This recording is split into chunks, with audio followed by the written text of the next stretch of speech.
Put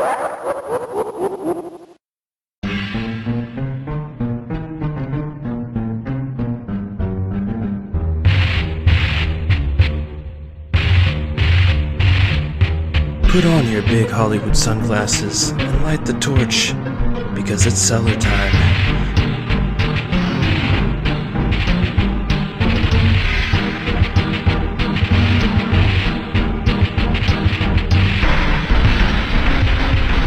Welcome to the Crack Cellar, as the prophecy was once foretold. I'm Two-Spirit Penguin Daniel. And I am Broadcaster...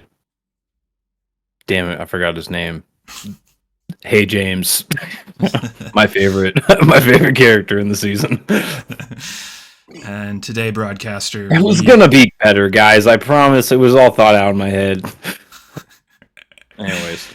Today, we revisit the Fourth Reich, Broadcaster. As you'll know, there's only two anime series we review on this podcast, and that is Made in Abyss and Bleach. And we've gotten to part 2 of the 1,000-Year Blood War. And so, once upon us is the only two. A new Reich, Broadcaster. What say you? I don't have any type of answers to any type of Reich-related questions. Smart. Yeah, smart. No, for sure.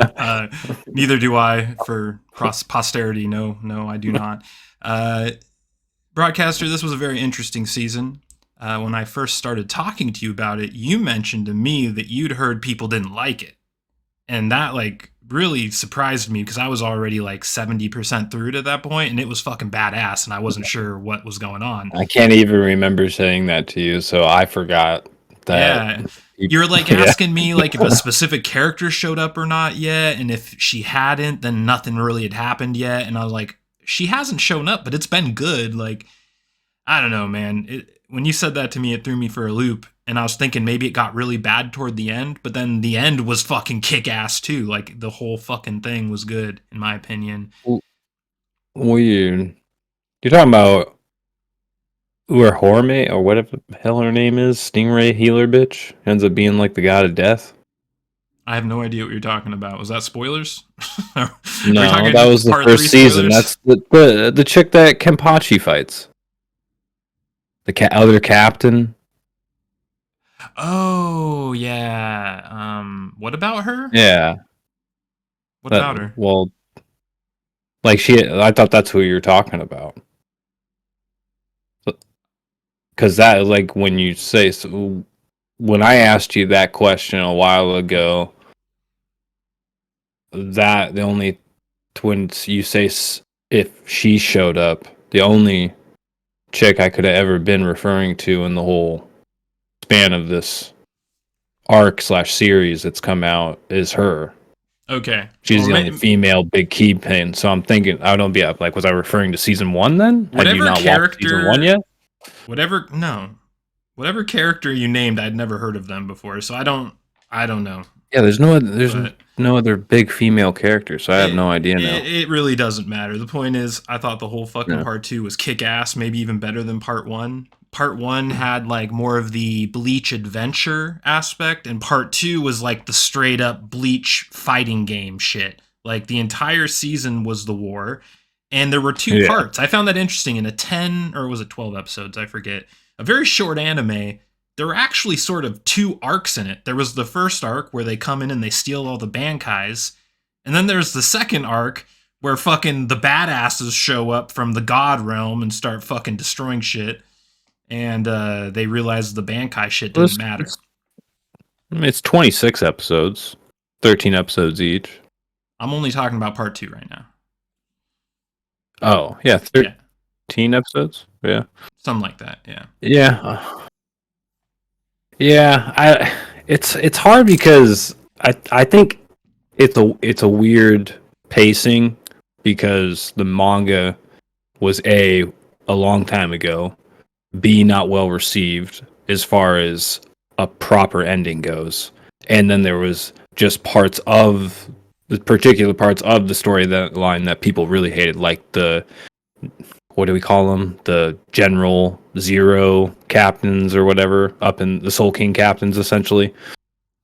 Like What's in the wrong with manga, them? they had a very, I mean, a very short-lived life. Like when it came to the fights with the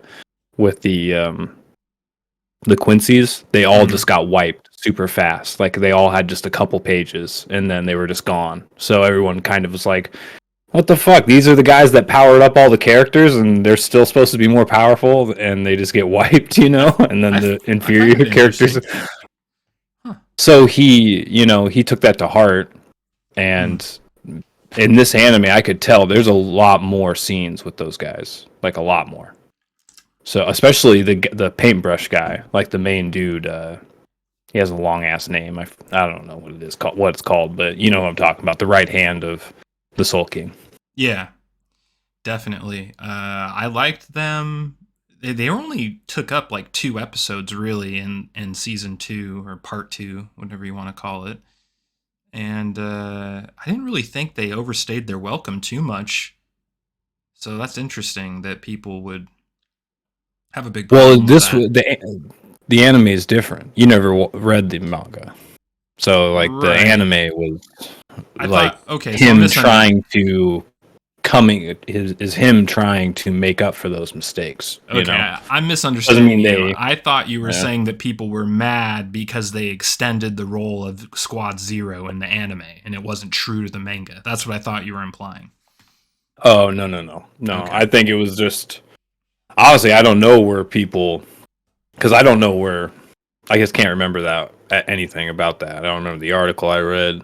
I don't know exactly what I told. I don't remember exactly what I told you, especially now that you brought up that female. That it all just confuses me. So Yeah, I mean, pretty much you just said people were down on it. I was just like, did we watch yeah, the same fucking show? But, I anime's liked weird it. now. I liked it. I really did enjoy them trying to actually draw characters, draw frames. That's always I can always appreciate that in this industry nowadays. Some of their CGI was pretty, I don't know, cheap. Just to, I guess, to say, especially that intro scene with all like the hands sticking up and reminded me a lot of the Berserk anime, that new Berserk anime. Yeah. Uh, but yeah, There wasn't other a than lot of that, it was CG, just a though. no, not really. And especially later on in the little bits they really used were only for people's bankais, Mm-hmm. which some did look pretty bad. I'm not gonna lie. Yeah. And then Ichigo's little, walk the path moments for like the first 6 episodes or whatever. The other thing was what was I gonna say? Oh yeah, it is pretty refreshing to watch this series and just know that I think his name's Tito Kuba or something, Kubo Tito or something. I forget. Kubo Tito. I think I'm pretty close to the writer's name, but anyways, that guy has made a commitment and he stayed true this whole time. Orihime's tits have progressively gotten bigger Dude, throughout the years. they were Her tits legendary. were on galactic levels in They this were. series, all right? Yeah, Like man. Her it was tits looked. at one point I stopped when they were on the little orange elevator thing, and because it was just like, dude, they're so big, like they couldn't draw them properly. They're merging together. I was like seeing it like one thing come together. I was like, they couldn't do it. They were too powerful. Even the drawer was just like, Yeah. I Yeah. can't finish the line work. The commitment to bigger and bigger tits. It's like the nuclear race from the Cold War, but with tits. Between Bleach and One Piece. Like they keep making Nami's tits bigger. They keep making Inue's tits bigger, and it's just back and forth. They keep getting bigger stockpiles, and eventually something's gonna Those go tits boom. aren't getting bigger though. Rukia's. No. Eternally push. Yeah, eternally a 12-year-old boy. Prescription. her spiritual power is always going to be low. Her spiritual power is that she can shower with the boys' baseball team and fit in. Yeah. Anime also made me realize she has this weird thing with her brother. Oh yeah. Well, that's always been weird because they're adopted brother and sister, and there's always been a sort of weird sexual undertone. I forgot about that. sort of like, remember with Naruto? Damn, dude. Remember the girl that Naruto ends up marrying, who has the brother. Hinata? Eyes? Yeah, Hinata. Okay, so Hinata. Yeah, what was that guy's name? She called him Senpai, and he was like her cousin or something like that, but there was always a strange implied love interest there as well. I've noticed that is sort of a theme in certain animes. Yeah. Hinata was pretty fucking weird, though. Yeah, definitely. I'm glad she ended up with Naruto, get that gene pool diverse.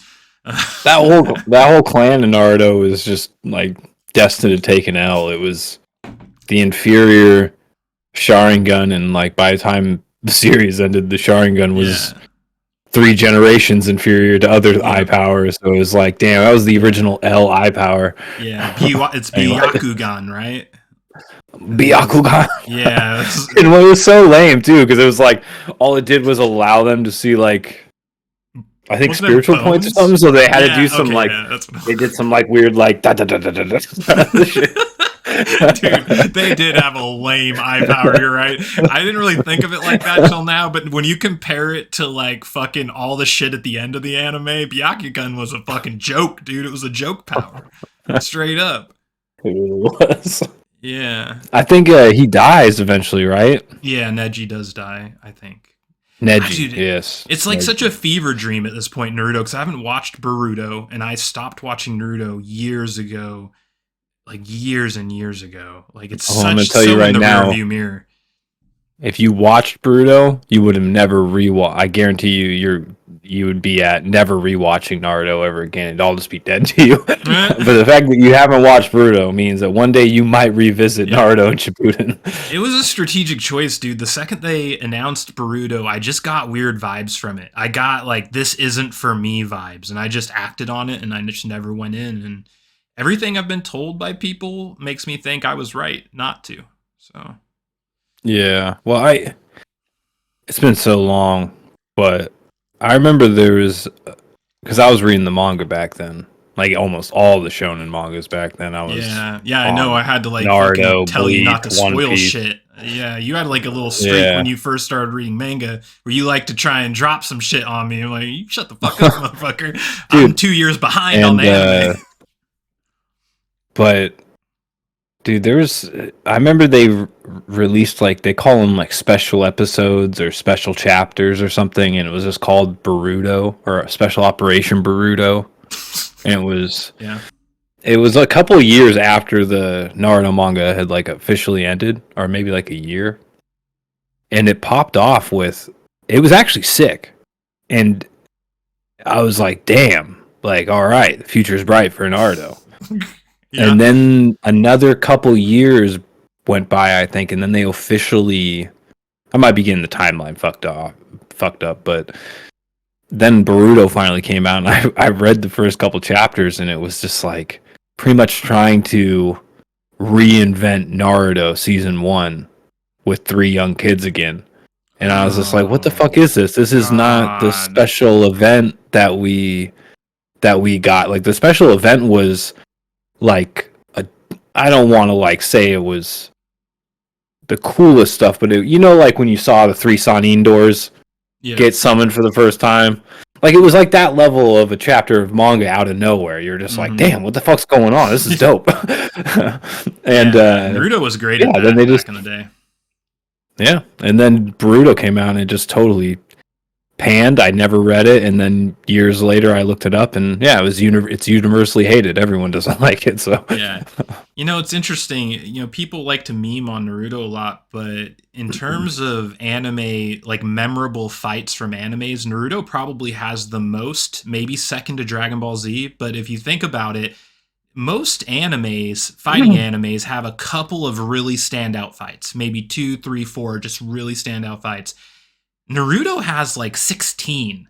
really standout fights. And it goes all the way back to fucking like regular Naruto. I think there's like 4 fights in just non-Shippuden, regular vanilla Naruto that are just S tier memorable fights. And then Shippuden has a shit ton as well. So I think they're actually probably I'm pretty sure they're probably the GOAT as far as that category goes. Yeah. I don't think anything, even Dragon Ball. You might be right. All Dragon Ball series combined, I don't even really. They're probably close if you combine all of them. Close, maybe. Naruto definitely has like hitters every season. And some of Naruto's B grade fights are really good. Yep. That's what makes season 1 so special, to be honest, is like just seeing all the kids fight no-namers. Mm-hmm. And then you look back in hindsight and you're just like, God, that's what made all that so good. Yeah, it's funny, like in the 4 fights I was thinking with the original Naruto that stood out, I totally forgot about a 5th one that's sort of like a whatever kind of fight. It's all the kids versus Zabza. That first fight when it was all of them against Zabza. That fight was sick as fuck, and it was like a kind of a throwaway part of the series. It wasn't even that big compared to most of the other stuff. Like the Chunin exams have like 3 fights just in the Chunin exams alone that are fucking insane. Yeah. Do you remember like the first villain, the teacher that betrays him, tries to steal the scroll? Hell yeah, you know? Yeah, dude. And Gaara versus Kinemaro, dude, to this day is one of my favorite anime fights of all time, dude. That fight was so fucking epic, dude. So fucking epic. But both Gaara fights. Gaara's versus Rock Lee and Kinemaro. Yeah. Those are both 2 legendary fights. Yeah, Gaara was a hard hitter in the early days. Yeah. But I should probably get back to Bleach. There's a few memorable fights. Bleach, man. These Nazi sympathizing fucks. Yeah. The Quincy's definitely voted for Trump. Let's just get that right out of the way. They're all MAGA Quincy's, and they're mega. Okay. Yeah, for sure. And then, of course, I would say that I would say Soul Society is with her, probably. So this is kind of a political battlefield, if you will. Yeah, that's what got fucking Captain Commander cut in half. Hillary kill list, bro. So let's just go for this right now. What is your absolute favorite fight in part 2? There's a lot of good ones. I think there's like 5 really good fights in this 13 episode season. Well, I probably will automatically just give it to Kenpachi. Just because Kenpachi is like one of my 2 favorite characters in that, and the other one kind of didn't get a real fight. He did, I mean, but he just... You're talking about the scientist guy who's voiced by Frieza? Miori, I always forget his name. Yeah, Kenpachi and him are like my 2 favorite goated characters in checks Bleach. Out.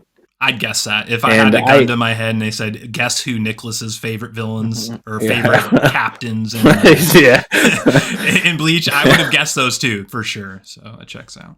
Yes, but Miori's is pretty weak, but his big fight's not done yet. I mean, he still has more to go. So. Oh, for sure. But when he shows up with the golden aura, that was priceless, dude. That whole scene was so He's showing priceless. up like Puff Daddy, dude. Yeah. When he pops up out of that door, he's just like, fools, I've removed my good instruments and put them into this infinite portal. Anyways, as you can see, I'm glowing to thwart your powers. So, prepare.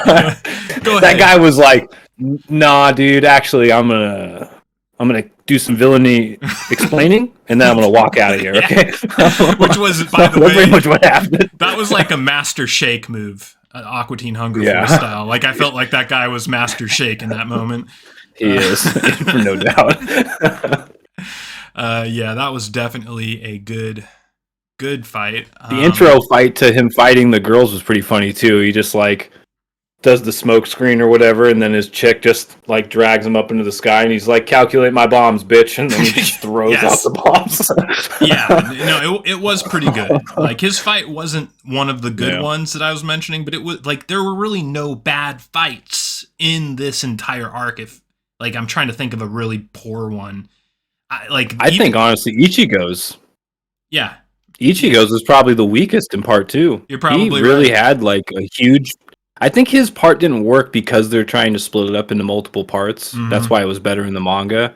But the fact that he just pretty much stayed silent that whole second part, and then when he did show up, it was just probably his weakest fight in the whole Well, series. So he did the Goku, the signature Goku move where he shows up against an opponent that he dramatically overpowers and just sort of Yeah. like looks at them and they die. Like that whole cocky, like I'm just gonna sit here and you're just gonna die type thing that Goku does. And it's pretty much what Yeah. Ichigo did in this, and it was probably the worst fight. You're right; it was not exciting at all. Damn, I forgot how lame his armor looks. His new look is just kind of like, yeah, I don't know. It's meh. It's hit or I can take it or leave it, I guess. yeah. But yeah.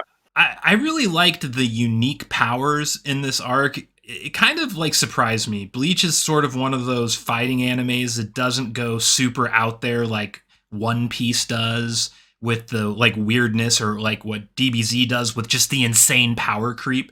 DBZ just has the most insane power creep in the history of anime. Bleach is always sort of like the straight-laced, sort of even-keeled fighting anime.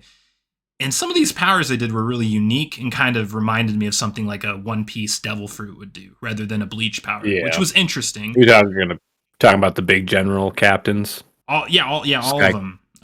Especially the wrestler guy. The wrestler guy was super like out of One Piece, like straight out of One Piece. Probably my favorite character of the whole part 2 by far. Good. That was one of my favorite parts. Hey James. Yeah. James, no. I died every time he screamed James, dude. That voice actor, the guy that dubs or does his Japanese voice, trying to say James in English it's a masterpiece, dude. It's an absolute masterpiece. Yeah, that fight was fucking amazing. And you know, even though Rukia still is flat chested, I am so fucking psyched to see her be useful finally. That Bankai was She's not useful. Shit. Dude. She did it, and then they immediately put an asterisk on it. They're like, he grabbed her hands. He's like, "You're very fragile. Let go of it slowly. You're still a pussy." Okay, well, see, that's one way to take it. Pretty much. I took it a different way. I took it as she's like a nuclear bomb, and he was diffusing it. Like she can't control it because it's so powerful that she just cannot control it. So he was like using his brotherly influence to calm her before she accidentally blew up Soul Society. That's how I looked at it. I could have totally read wrong into it, and it might be what you said. Just like, settle down, bitch. Well, when I like, well, it was like, I was kind of making fun of the initial part where he like goes to grab her hands to like almost in a sense like calm her down, like almost like what you're talking about. But then they insinuate that she was about to kill herself because she was about to crack. You saw like the red lines that were forming on her hand, which means if he didn't stop her right there, she would have pretty much just fell apart into ice, you know? That could be it. So, yeah. I was taking it the totally opposite. Not that she'd kill herself, but she'd kill everything around her type of thing. But you are probably maybe both. Right. Who knows? Yeah. I don't know. Either way, Rukia has always been one of like the weakest female characters in Bleach, and maybe just in fighting anime genre period. She's always been a meme. That's what you were going to say. like the whole arc of Ichigo rescuing her, like Princess Toadstool and Bowser's Castle, like every other episode would show her crying in her jail cell. Yeah. It's just like you have this weird image of Rukia as just being this like sort of worthless girl who has shitty powers. Her brother doesn't even like her because she's so weak. Everyone wants to get rid of her. She's like the runt. And then she just sort of just comes out and is like, I am going to have the coolest thing in the entire arc. I thought her even Orihime has better titties. Coolest. I mean, better powers than you. Yeah. I'm sorry, Rukia. You're fired. Yeah, no doubt. But anyways, what we're talking about, Bleach. Yeah, I'm hoping that we see more of that Bankai in part 3, but we will see. Who knows? Oh. No doubt. You're gonna see Renji, Rukia. I always forget her brother's name. Zenzu Bonsuka guy. What's it? What's his actual fucking name? Dude, there's Um, I watch too many of these animes, and all these animes have 500 characters. I can't remember all these Japanese names. I'm surprised I remembered Renji's name. I was like, how did Yeah, I remember Renji's fucking yeah. name and not the other dude's name? And speaking of Abarai Anyways, Renji, good fucking Abura. that motherfucker. Also in the same vein as Rukia, I am psyched that he came out with just He got to like, glow up. dude, He got to glow up. Yeah. like other than like Ichigo and the King Quincy and perhaps Ishida. I don't know about Ishida yet. That's a big question mark right now for non-manga readers. But other than those two, maybe Well, those three, you can surmise he's god tier. He took the yeah, main villain's blood down his throat. So pause. that's You what know it what I'm feels saying? like. That's what it feels So, like for sure. But either way, after those three, Abarai Renji comes off as the number 4 most powerful person in this entire season. He seemed more powerful than Kenpachi. He seemed more powerful than Hitsugaya, man. Talk about a fall from grace. Remember when Hitsugaya first got unleashed in who's season 2? Hitsugaya? The ice captain with the ice dragon. Oh, he's always been weak. Dude, but he I've was been cool saying as this since fuck I in the watched first season, though. Like in this or He's second always season. been cool looking. He's always been cool looking, but Yeah. literally, if you go back in history, he has taken He takes nothing L's after but L's, L's. man. He does. Nothing but L's, dude. Guy lost an arm at one point. Remember that, guys? He was one armed at one point. Yeah. Because he just can't win a fucking fight. Yeah. I thought like the most strange part of the season was the animal captain, the fox bear guy with his whole arc with like the papa bear in the cave and turning into a fox when he dies and all that. That was some sick as weird. fuck. That was like some Miyazaki shit though, wasn't it? That was strange a little Yeah. bit. Like some Princess Mononoke style weird shit.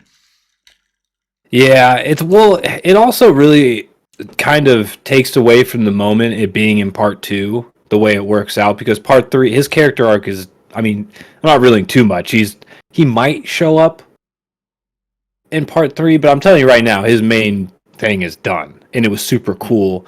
But it, like, everything you're seeing from part 1 and then eventually to part 3 happened pretty fast. Yeah. In manga, like, and I mean for manga time frames as well. Like, it all went down super fast within like a year. That all got written. So, you look at those moments for that character and you're like, damn, this is a beautiful ending, for this character. But now it's like, oh, I'm on part 2. I gotta see that beautiful ending, and now I gotta wait another year for part 3, and it's gonna seem like a whole other season of an anime kind of thing, and that character is already long forgotten when he should be like with the ending, So it's like, that's kind of like why I don't like these parts, Yeah. They kind of take away from the major, I guess, cohesion of all the storylines coming together. Yeah, definitely. I don't like it either.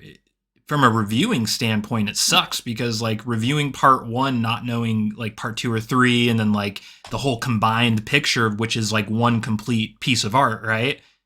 It just kind of fucks everything up. And I don't know, like there's probably a bunch of people that watch part 1 and are like, whatever, and they won't come back.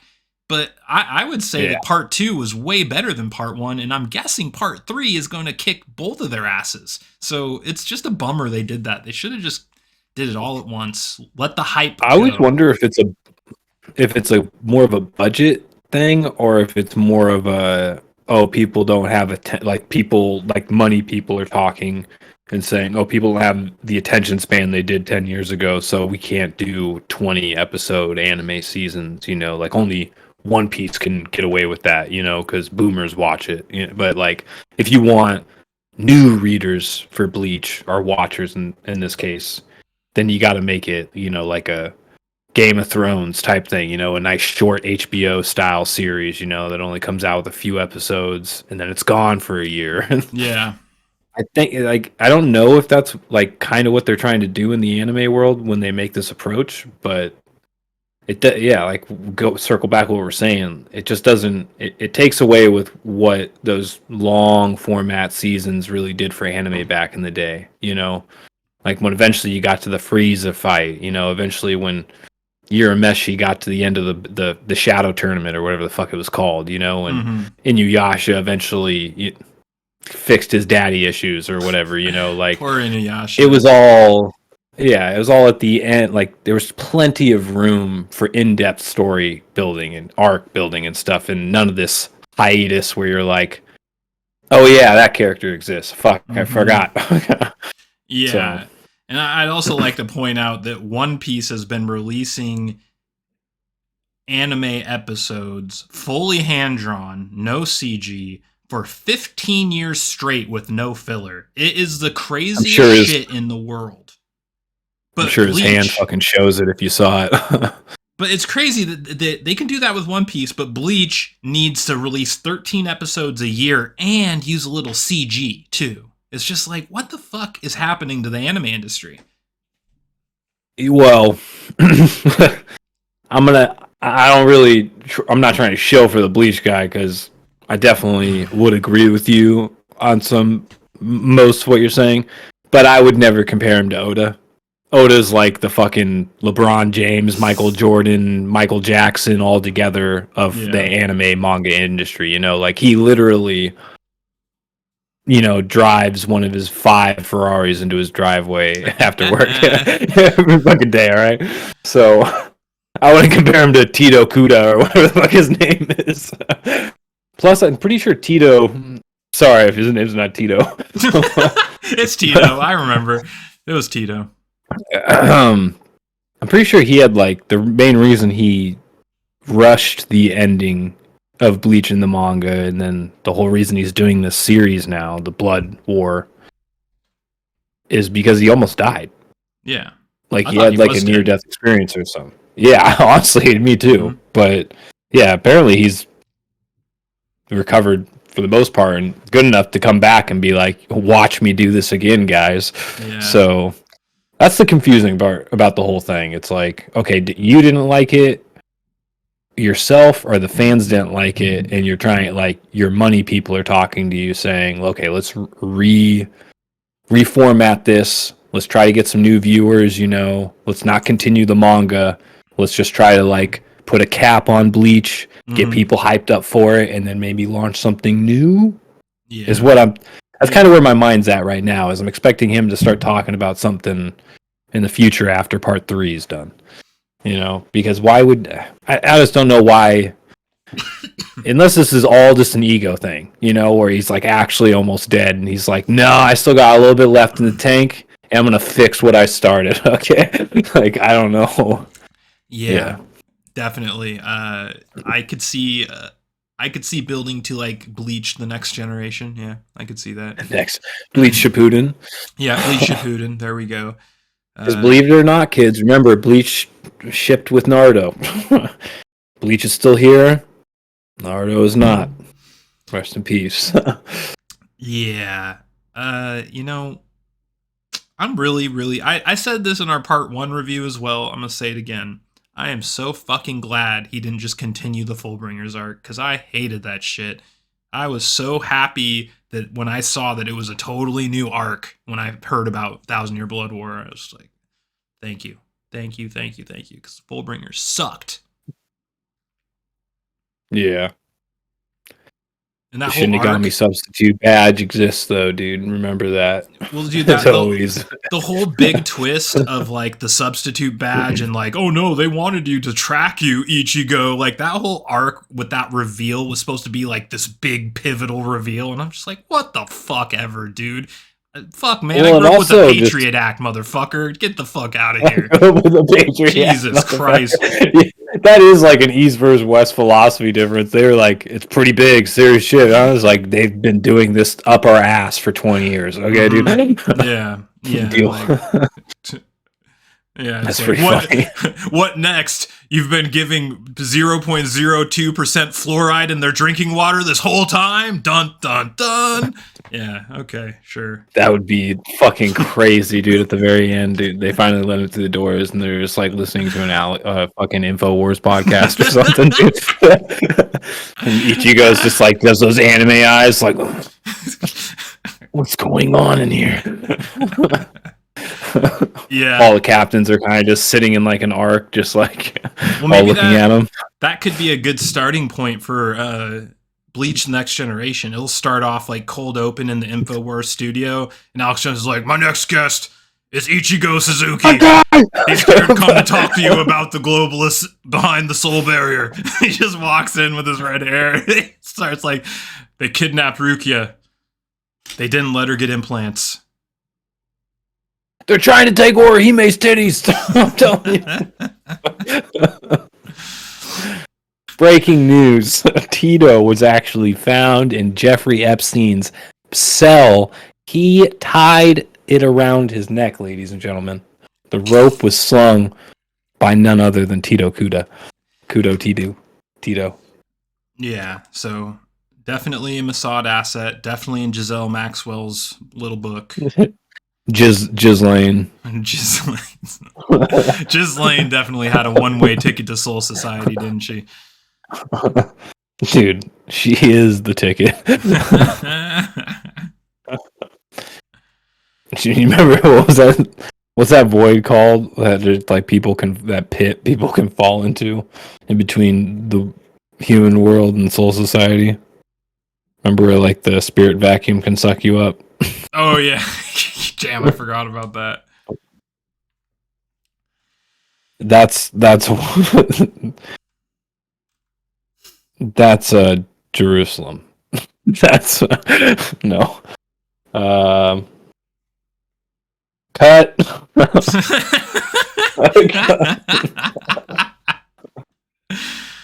Oh, so I guess the last thing, just the end, the last couple episodes with the Squad Zero. Kind of talked about that earlier. So overall, you're saying that it was super short in the manga. Anime extends it a bit. Do you like what they did with that? The extension? Because it was like the last 2 episodes, right? We're all Squad Zero, I want to say. Yeah. I mean, I enjoyed it. Definitely made for good anime episodes, for sure. Yeah. I mean, the manga, like, everything's so fast in the manga that it's hard to really frame in this context unless people, like, actually have read it and watched it or, like, are actually just manga readers. When you say, like, when people complain about those captains, like, kind of just being gone too fast, it was really, really fast. So when they say extended or whatever, it's not like, I don't even know if you could call it that. It was actually like they almost made them relevant, you know? They actually made them characters this time around.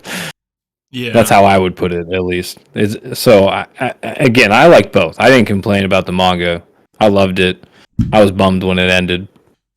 So, when I saw the anime, I was even more stoked that we're getting more, you know? Yeah. It definitely couldn't have happened to any other better character, you know, like they definitely still skipped over quite a bit. Like there's a lot of fluff, I guess, in the Soul King Palace, you know? Like where Renji and Rukia and everyone were getting their training.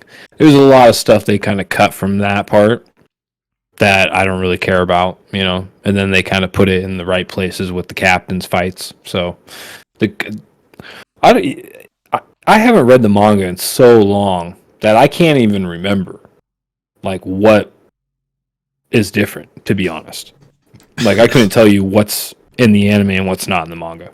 Yeah. I just know out of obviously from people saying it and just from my very, very limited memory of back then was that was one of the standout things about the whole arc was that it was just a short arc, super fast, rushed, and the big baddies, or not the baddies, the big good guys that got introduced and just kind of came and went without question. So yeah, it is kind of one of those lingering things. No doubt. I like the way that it ended, sort of like it felt like the Fourth Reich was winning there, and then like the paintbrush guy just like went like Goku Black, just like fucking went like just evil and took that motherfucker down. And I like how it just ends with him just like sort of getting fucking tossed from the world.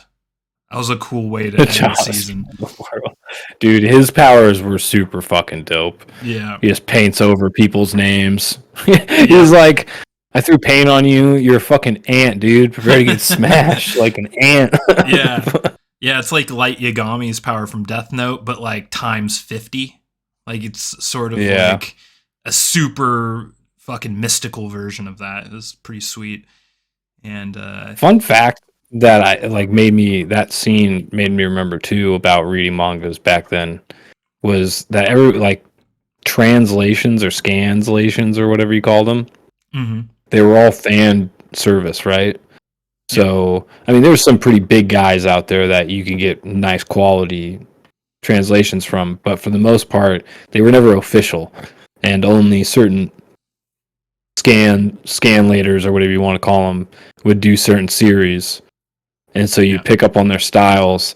And the guy that did Bleach back then, like one of the guys that did Bleach back then, he would call Yawa or Yawich or whatever you want to call him, Black Ant.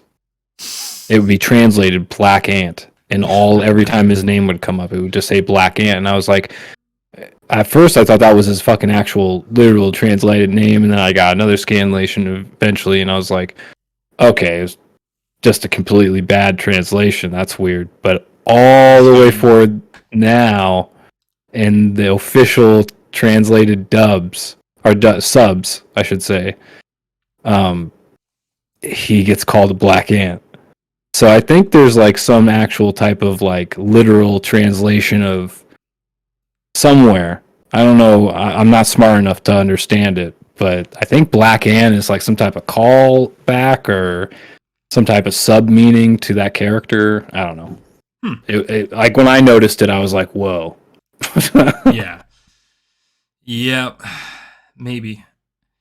One thing I liked about the Black Ant is his trump card, at least in season 2, where he sacrifices like 80% of the Quincy's to fucking supercharge the captains at the top. Like that was like a straight up like that was a hardcore like sort of meta of capitalism. I think that was like pretty much like this is capitalism, motherfuckers.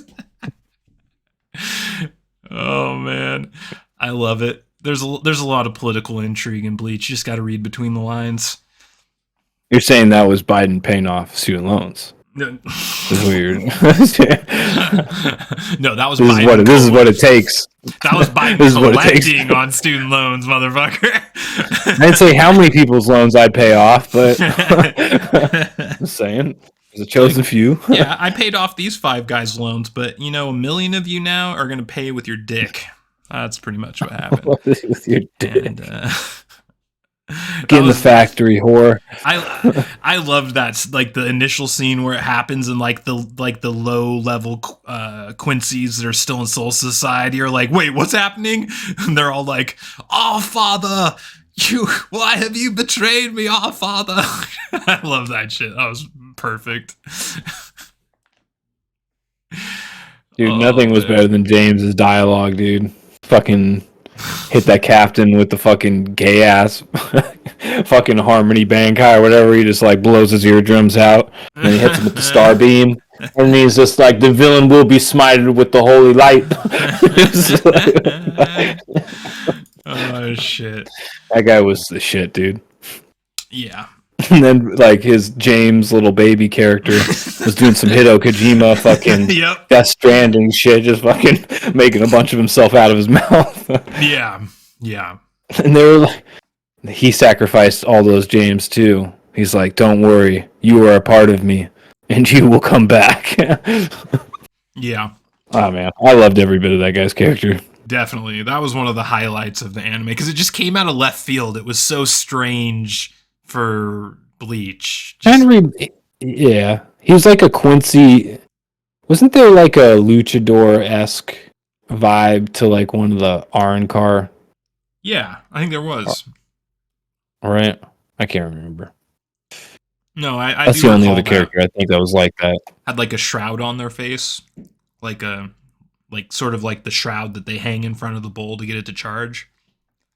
I think that's what I'm thinking of. Maybe not like. Oh, you're thinking of Matador. Yeah, not yeah, Matador. okay, yeah, Luchador. yeah. I think there was a guy that sort of had a more of a Matador look that I'm thinking of, but yeah. Yeah, that's one thing about, I guess, this arc in general that bums me out is not a lot of Arncar, Huckamundo. Early on, there's a lot of Heckamundo in the first couple episodes, and that got me kind of excited. Then that went away real quick, which is fine. Well, they sent the Reich after Hecwo immediately. Yeah, that was the big reveal. It ends up being like their bane. I do like how they establish. It's kind of a phoned in. It was. I do like how they establish Eisen was in like a fucking black site. Still alive, waiting to slick his hair back and take off his glasses. That's good. Well, he was in the first part. Oh, maybe I'm thinking of the first part right now. Yeah. Well, the second part showed him again, but just like really briefly. If I remember correctly, yeah, the first part showed, because that was the whole point of Yawak doing that attack initially, was to like get to Eisen and then have that discussion with him. Oh yeah. I remember that now. Okay. Yeah. And Eisen was just like, "I'm the shit. Get me out of this chair. I'll fuck you all up." Mm-hmm. And that's another and he's reason. Like, yeah, I'm not going to do that. I don't like the split. It's like I think of these as the same thing, but like they're two different things now because they were released at two different times, even though they should just be the same fucking thing. It's weird. What'd you think about the music? Yeah, and then they also have like kind of weird gaps in between the parts where they kind of just like you're supposed to kind of know, that a little bit just happened. It was a little abrupt, yeah. But I agree with that. I can't honestly remember the music, to be honest. It was sort of remixes. It was like remixes of the original music, especially like the main Ichigo theme where you got to get some action, center of attraction, that whole thing. Like it was a bunch of remixes of the old music. I honestly wasn't a huge fan of it. I thought most of the remixes were worse than the originals, and they should just stuck with the original music or just went a totally different direction and just completely changed the music. But I didn't like that. Yeah, music to me, it's hard to like judge it fairly because it's like doesn't exist or it's really good to me. Like I don't notice music unless it's really good. And then I'm like, oh, that was a good track. But then if someone asks me like that question and it didn't really stand out to me, then I don't know anything. I couldn't even remember a beat. It just doesn't come to my head. Yeah. So. Oh, yeah. So in that case, I guess is just, Yep. That's the thing with bad music in anime is you end up just not remembering it, and that's how you know it was bad. It's usually music in anime isn't so bad it's memorable. It's never usually like that. It's mid or it's amazing, which I guess is a strong suit of anime, I suppose. All right, Broadcaster. Well, any final thoughts on the Fourth Reich's second return to us?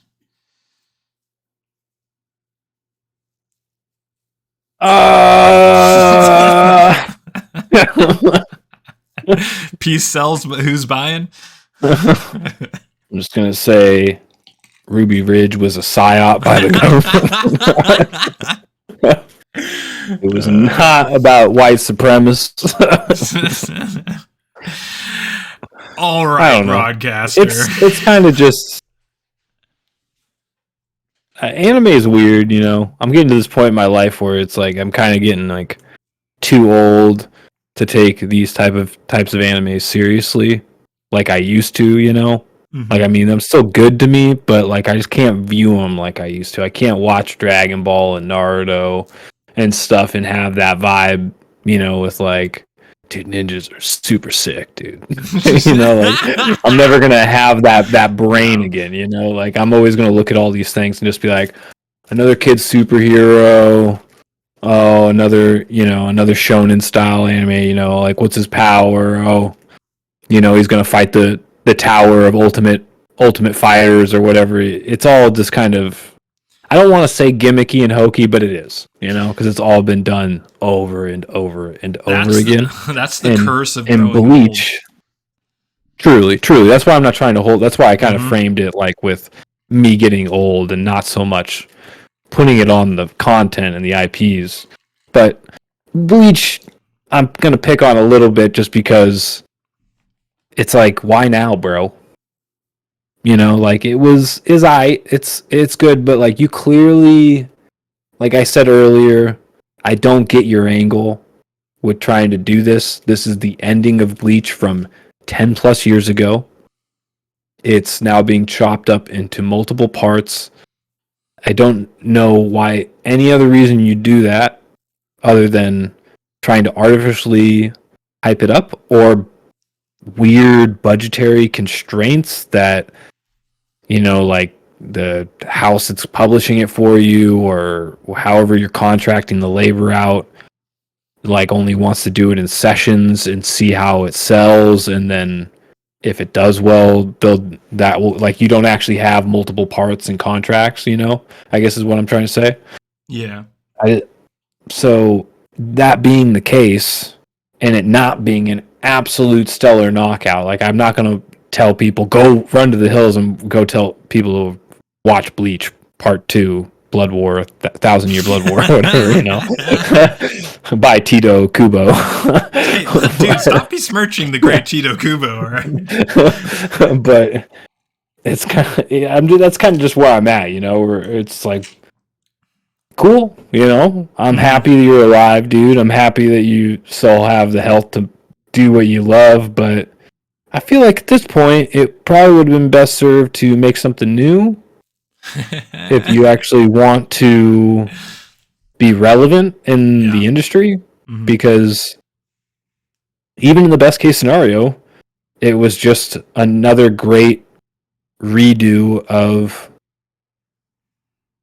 a series, a part of a series. It's an interesting take. Yeah, I mean, I suppose you can kind of look at it like that. It feels a little rebooty at times. I guess to surmise my thought is to say Bleach's manga ending was not so bad to warrant a rework or to have rethought it kind of so hard that you had to put it into parts. And then on the same coin, it's been so long that it's kind of weird that you're now trying to do an anime adaptation of the ending you did 10 years ago. Those two things just kind of stand out to me as, not worth it, I guess. Anyways. Interesting. It sounds like manga snobbery to me, honestly. Every word you just heard from you is like, I read the manga 10 years ago, you peons! No. That would be true if I was simultaneously saying he should have never did the anime ending. Okay. I'm saying that part is kind of negated by the fact of how long he waited. It's just like, you did the manga ending. There's all these other animes out there, all the animes that you were writing with in parallel, like One Piece and Naruto, have rather ended or have just fucking overshadowed you in beyond, So it's just weird. The timing's weird. It's just like, who's gonna care other than like the old school fans? And it's like, what is that worth to you other than psychological? Like, I did it. Finally, I fucking got that anime done, Dad. Thanks. Yeah. Well, I mean, this hits home personally to me because, as you know, I've been working on a sequel to my RPG I made in 2004 for the last 16 fucking years. So a lot of the fans of mine that I still have are probably saying the same thing about my game right now. Like, I'm cool. I'm glad you're alive, bro. I'm glad you got to finish it, but you Dark probably should have Eternal started Part something 6. new. What the? Wait a minute, hold on a second. It's Dark Eternal 2 Part 3? What are you doing? What? Yeah, so I feel for Tito Kubo. Okay, he's my boy. All right. You trying to make fun of me? Broadcaster, Yeah, I get it. As you know, here in the Crack Cellar, we have a new, official, patented, what do we call it? The horror villain rating system? Did we settle on it? Oh, yeah. It's a slasher rating system. This is only our second episode. This is only our second episode since that fucking thing was cobbled together. Yeah, well, whatever. Supernatural horror movie villains from the 80s. I actually forgot where I put it. So, ladies and gentlemen, right now, a first Crack Cellar moment, ladies and gentlemen. We are going to make a new rating system right now. On that system, Broadcaster, what do you rate Bleach, 1,000-Year Blood War, Part 2, a.k.a. The Fourth Reich Returns? A scale of Mia Khalifa at the bottom to Tom from Toonami. I'm gonna give it 4 Kevin Spaceys. That checks out. Yeah, I mean, I'm gonna give it an A for sure. All right. I mean, it's good. I mean, it's nothing stellar. It's not. Like, I'm not running to the hills again. I don't really tell people to watch anime in general, period. But I don't know. I'd be so much more stoked if we were talking about anything else from a little bit earlier in the anime era. You know, like if we were talking about a remaster of Cowboy Bebop, a redo, like a sequel to Cowboy Bebop, or like maybe the Netflix a new Cowboy season. Bebop Broadcaster? No, I'm not talking about live actions. Maybe like the guy did Outlaw Star or Trigun comes back and does something cool instead of that nasty CGI Netflix bullshit. Like I was talking to this about with our other brother. Like, it just seems like there is a contingent out there in the anime world to stop like all the goated animes from like coming into the new era. Just almost like there's a contingent out there to stop all the goated RPGs to break into the modern era, like no Chrono Trigger, no Xenogears, other games like Wild Arms, Grandia, you just name your favorite RPG or whatever and you'll just come up with question marks, right? It's the same thing with the anime world. It's kind of like we're talking about Bleach here and it's like my soul just tells me Bleach isn't that fucking old for us to be talking about it like this, It's not that fucking old. We should be talking about other animes that refuse to step into the modern era. I don't know what it is, to be honest. Cowboy Bebop, I'll kind of be reluctant with because that guy doesn't have a great rap sheet. Past Cowboy Bebop, so I think he's holding on to his pearls a little bit. He's clutching his pearls. Yeah. So yeah, you're probably right. I don't know. I get all of your criticism. I do. I understand it all. But it's funny because like from what you're saying, you would think you gave it a lower rating, but you gave it the second highest, so you like it. It's good. It's when you talk about something beloved, tier. Like something like this. It's like it hurts you to give it less than an S. I get that. And I'm gonna have to do that too. I'm also gonna give it a pinhead. It is great, but borderline great. Like there's some amazing moments, but there's like we talked about the music kind of just being like you forgot there even was music. I forgot there was music. There's abrupt transitioning into the season, which I also noticed.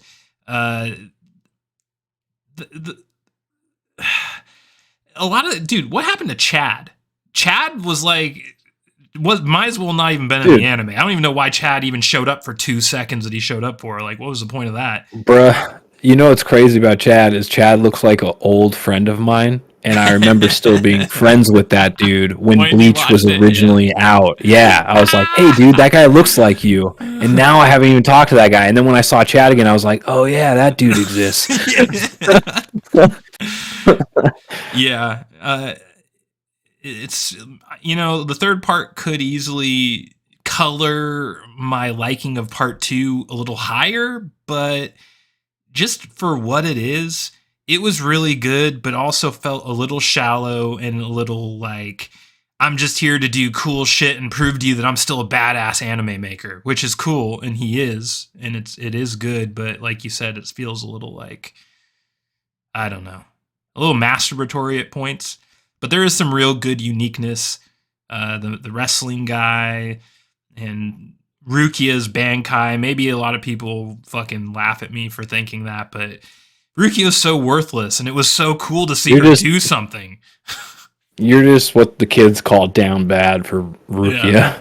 And I also enjoyed the Evangelion crosses that the captain, like the Quincy captains had. Like, those were cool as fuck. This anime had really good animation in spots, like really cool scenes. But yeah, I can't give it an S. I'm gonna give it a pinhead too. And with that, we will close out. I will give special consideration once again to Orihami's titties. S class. they literally brought it up a letter grade. Yeah, if Orihami's tits weren't in this, might have been talking B territory. But one thing before we leave, this is another thing that kind of goes with bringing older stuff into the modern era, or maybe just bringing things back too quickly, is that when I originally watched Bleach, when I read Bleach, this arc, and there were those moments with Miori and the crosses that you just brought up, and this new anime, they specifically, and maybe this is just in my head because we're products of the modern era now. Mm-hmm. I saw those colors they used, and I immediately thought LGBTQ. Every single cross represented a color of the fucking gay pride. God right? Damn it. Why'd you have to put that into my brain? And then Miori too. Miori's little cloak thing, when it stopped glowing white or gold or whatever you want to call it, it had like a very rainbow like color wavy thing. Now, I'm going to suspend my disbelief because obviously the manga is black and white. So I could never ever know what he intended. Mm-hmm. And obviously the original anime never got the ending. So we kind of just now get it in this modern era with modern things added to it. Or maybe not. Maybe it's the original idea. But you just can't help but think about it now. At least in my mind, it always stands out because I'm just so sensitive to it. I immediately saw those crosses in Miori's colors, and I was like, what is that doing in here? Like, I've never seen that ever in Bleach. No one's ever glowed like a rainbow color. They've never used those color palettes before to represent like archetypes of villains or a group of villains. This is all very modern, post 2016 type shit. Yeah. So it was very subtle and it was very like innocuous. It didn't really matter. But I will say, closing notes, I think Bleach checked some equity boxes. They got some points on the spreadsheet. Interesting theory. Well, I guess we'll have to check in with part 3. I think that comes out this summer. I believe part 3 comes out, so we can see if they bend the knee to the. I'm worried that flag. Ichigo's going to have a rainbow Getsu Tetsuga. Rainbow Tetsuga. What's his move? Getsu. Do you remember what it was? It's Getsuga? Getsuga Tayo or something like that. It's like a 2-part name. Getsuga Tancho? I don't know. It's been a while since. You might be on with that last one. That sounded somewhat right. It's definitely a two-part name. It's not a single word, but yeah. Yeah, we're just gonna get an LGBTQ fucking Getsu, dude. I miss when Q was just a mischievous, omnipotent god on Star Trek: The Next Generation.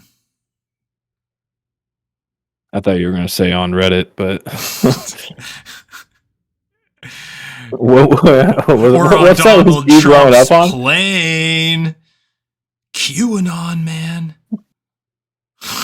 The documents will be dropping any moment. Oh yeah, yeah. Guys, What? I logged on to my Reddit account to tell you the Kraken's about to be released. Yeah, my favorite meme from that was like every like 10 days I'd hear about 100 sealed indictments. Like I heard that line like every week for 2 years straight. I'm just like, shut the fuck up, you motherfucker. Shut up. Dude, don't forget about the symposium, man. Remember the symposium? No, I the don't. Meeting of the Mayans. Oh wait, I vaguely remember that now. Wasn't there a documentary on that? Like some dude went in undercover and recorded it. I don't know about that, but it was the My Pillow guy, right? Yeah. He was just like, I got the fire, dude. I got the deeds on these motherfuckers. We're gonna have a symposium of the greatest motherfucking manga minds. He like fucking had nothing, dude. Yeah, it's like he's pretty much just trying people to tell people to buy his pillows, which I hear are really great pillows. I'm sure. Turns out ex-crackheads know how to make great pillows.